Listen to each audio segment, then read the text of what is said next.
Здравствуйте, ребята! Сегодня я расскажу вам о великом, могущественном нашем втором родном языке.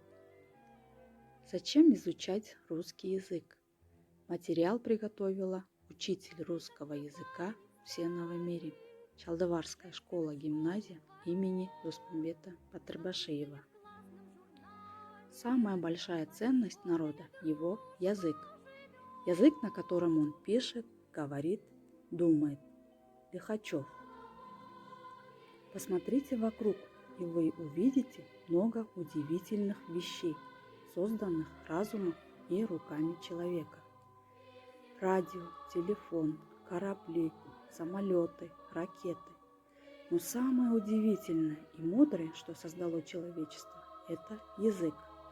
У всех языков есть одна главная задача – помогать людям понимать друг друга при общении, при общей работе. Без языка невозможна жизнь человека, людей, общества, развитие науки, техники, искусства. Значение языка отмечают русские пословицы и поговорки. От доброго слова язык не усохнет. Каков разум, таковы и речи.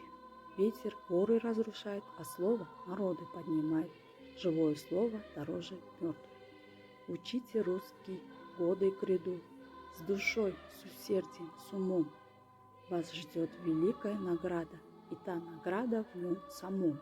Сабир Абдуллы. Не всегда легко выразить свою мысль ясно, точно и образно. Этому нужно учиться упорно и терпеливо. Русский язык – один из богатейших языков мира. Богатство русского словаря позволяет не только точно назвать тот или иной предмет, его признаки, различные оттенки. Значение показать, как говорящий оценивает предмет речи. Изучать русский язык необходимо каждому человеку. Не ленитесь изучать этот интересный язык.